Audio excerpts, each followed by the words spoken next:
All right, hello everyone, and welcome back. I'm Emma Smith, and as always, we've got a lot to cover. As developments in artificial intelligence continue to unfold, investments in the digital economy are also gaining momentum across the MENA region. Saudi Arabia and the UAE are leading the charge. In this episode, we take a deep dive into those investments. There are also some important reports directly relevant to your e-commerce business. We'll break them down. Plus, we've gathered standout stories from across the globe, Turkey to Africa, India to France.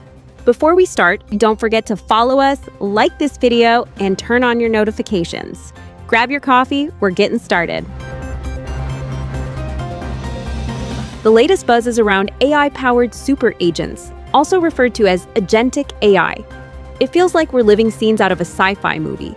You wake up in the morning and there's another brand new AI. Where is this all heading? I'm genuinely curious.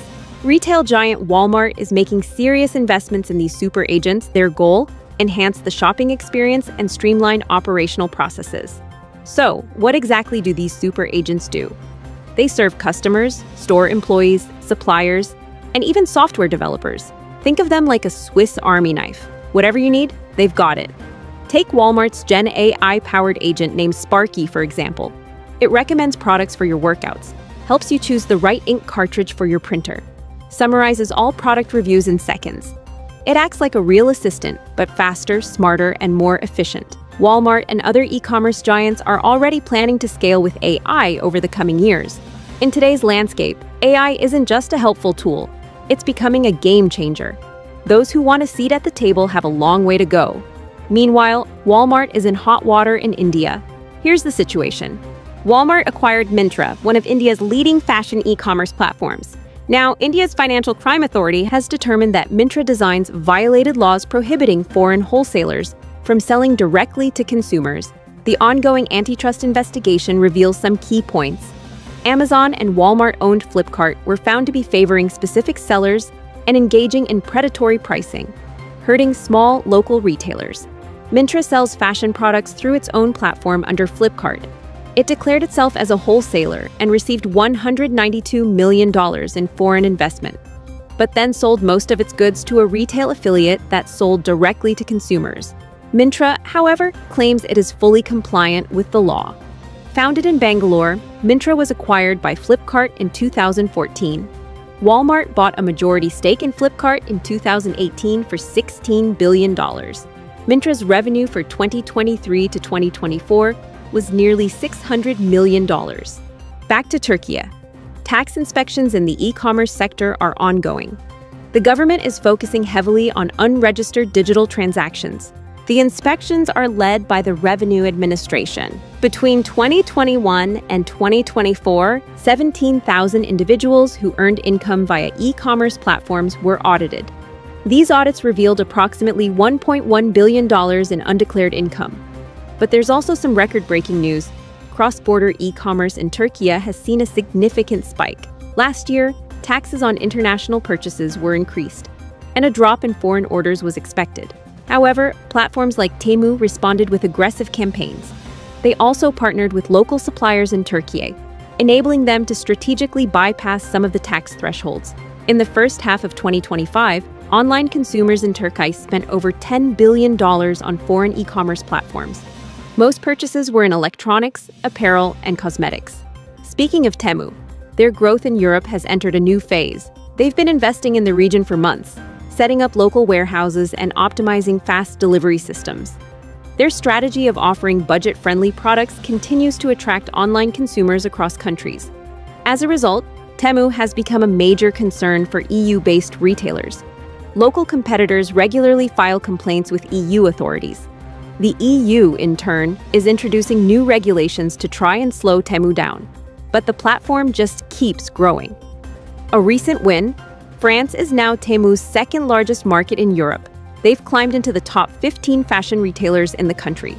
The top 3 spots are held by Vinted, Amazon, and Kiabi.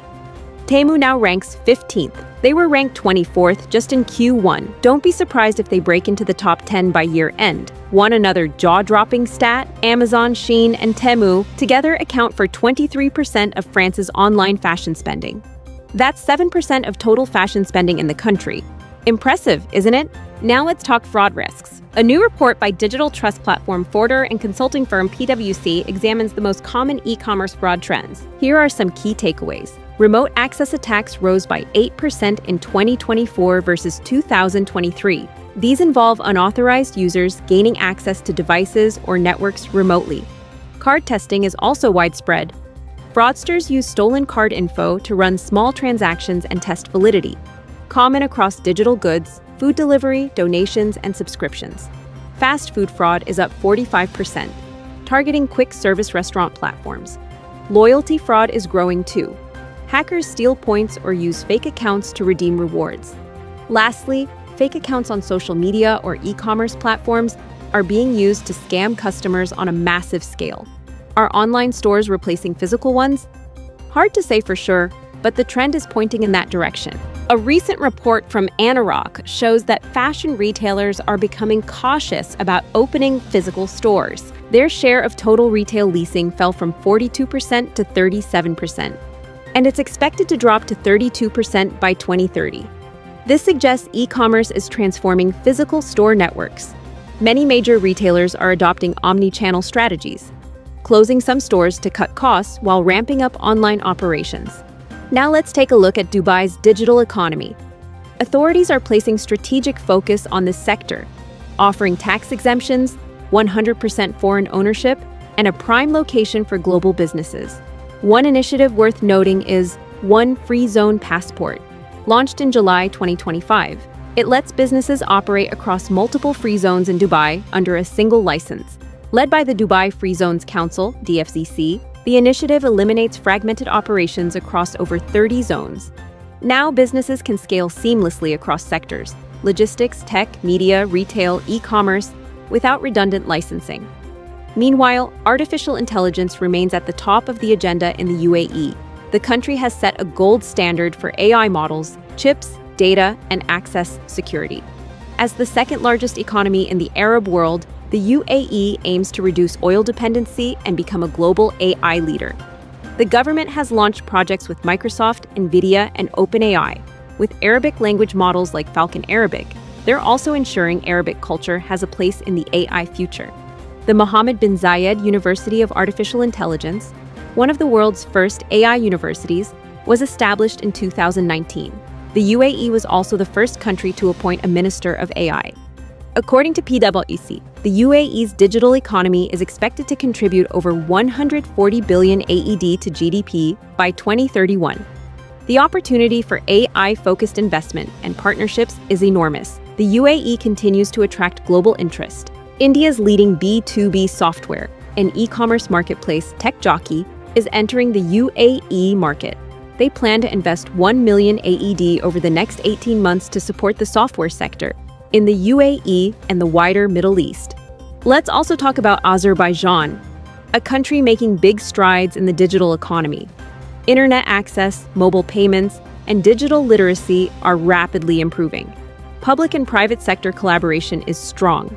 This is helping dissolve the lines between traditional and digital trade.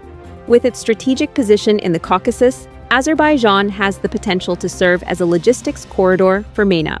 It's a vital e-commerce gateway to both Central Asia and Europe. Reverse logistics infrastructure can be expanded here. Azerbaijan also presents opportunities for fintech, marketplace integration, influencer commerce, software, and technology transfer. Startup investment in MENA is another big story. In H1 2025, total deal volume hit $2.1 billion across 334 investments, a 134% year-over-year increase. One major example, Talabat Mart, the grocery and retail arm of Talabat Egypt, is launching MENA's largest Q-commerce distribution center. The facility is located in the YANMU East Logistics Park on the Cairo-Suez Road. It spans 22,405 square meters, with plans to open over 60 dark stores by the end of 2025. The center will handle up to 1.6 million items daily and 48 million monthly. Investor focus in MENA is shifting heavily towards Saudi Arabia and the UAE. Fintech was the most dominant sector in H1 2025, accounting for 62% of capital across 77 deals. Saudi Arabia topped Q2 funding charts with $231.5 million. invested across 38 startups, including $969 million in fintech over 20 transactions.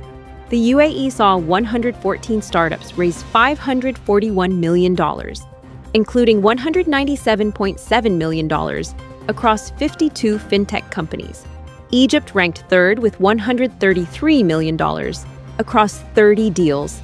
Roughly 64% of all H1 MENA startup capital flowed into Saudi Arabia, a 342% year-over-year increase. At this point, I'd like to spotlight the WORLDEF Riyadh E-commerce Business Forum. It will bring together players from fintech, e-commerce, logistics, and digital marketing across the region. Use the QR code on screen to secure your spot.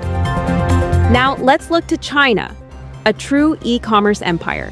In H1 2025, e-commerce sales in China rose by 8.5%, reaching $1.4 trillion. The country is also a leader in cross-border e-commerce. Its Silk Road e-commerce initiative now includes 36 countries, with Kenya, Bangladesh, and Egypt among the latest to join.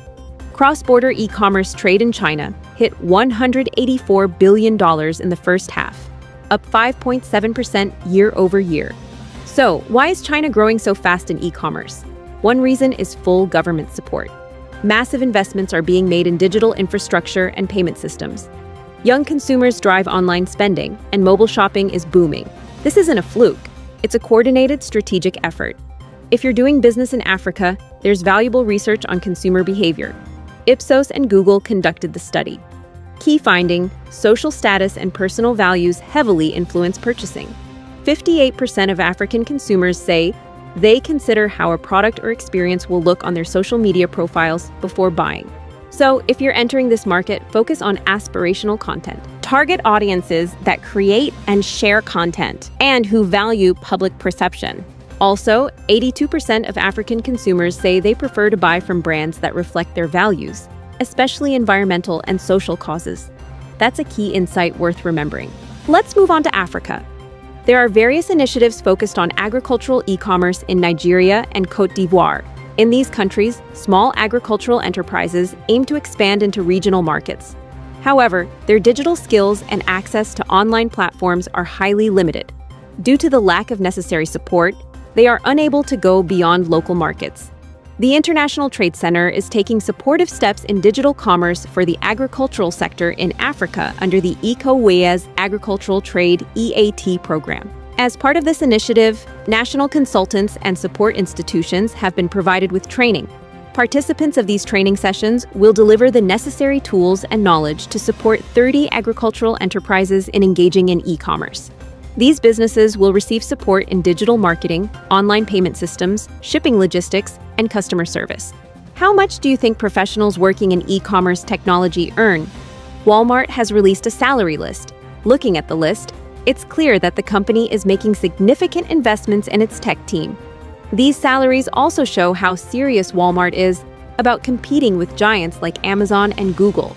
For example, a software engineer's base salary can go as high as $286,000.